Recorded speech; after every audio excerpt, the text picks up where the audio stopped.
বন্ধুরা আবার একটা রেসিপি নিয়ে চলে এলাম। এই দেখো একটা বড়ি, এই দেখো 5 ফোড়ন দিয়েছি। আর এখানে আমরা বলি কেন্দুলি আলু, তো সবজি রেসিপি দিয়েছিলাম এখানে। আর এই বড়িটা একটু রেসিপির সঙ্গে করবো, একটু নিয়ে নিতে হবে, বুঝেছো? এটা একটু নাড়ছি,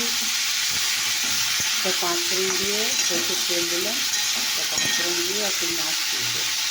আর এটাকেও আগে নেড়ে নিতে হবে, কারণ একটু ভেজে নিতে, এটা বেশিক্ষণ হবে না, একটু নেড়ে নিয়ে এটা ওই সবজিতেই দিয়ে দেবো।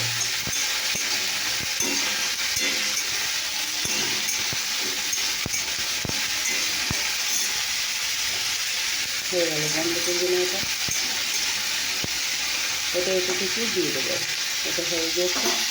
তো এখানে চলে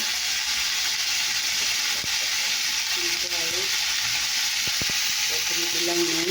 কেন নুনটা দিই প্রথমে? নুনটা দিলে এই যে রেসিপিটা যে বানাচ্ছি এটাকে আনাজ দিলে ইয়ে হয় আর কি, জলটা বেরিয়ে যায়, শুকিয়ে গেলে সেই আনাজটা ফেলে একটা টেস্ট লাগে, বুঝেছো বন্ধুরা?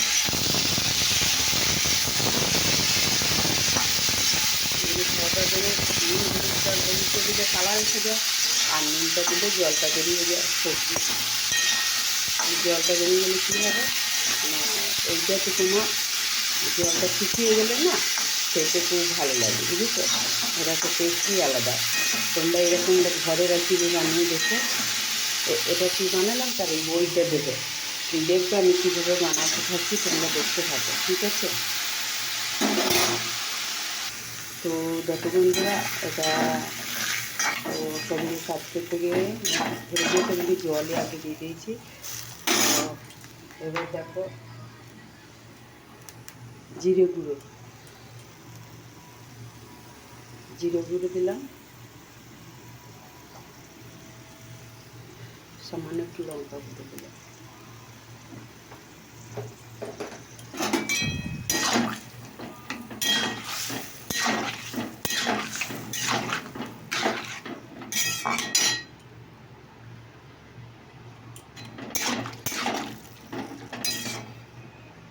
ঢাকা দিয়ে রাখতে হবে, জলটা একটু মরে। তো চলো বন্ধুরা, দেখি এবার ঢাকা খুলি কতদূর কী হলো।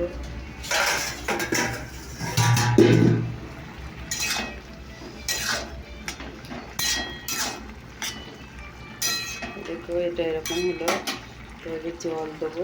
তো বন্ধুরা দেখো, এটা একটু কিন্তু রস মারতে হবে, কিন্তু আমার টাইম নেই বলে আমাকে তাড়াতাড়ি দিতে হচ্ছে। জল দিয়ে দিলাম, আর যে ভাজা বড়ি কাটা ছিল সে কটাকে দিয়ে দিলাম, বুঝেছো? তো এটাকে দিয়ে দিলাম, এবার আমি চাপা দিয়ে দেবো। তো তোমাদের কেমন লাগলো অবশ্যই কমেন্ট করে জানাবে।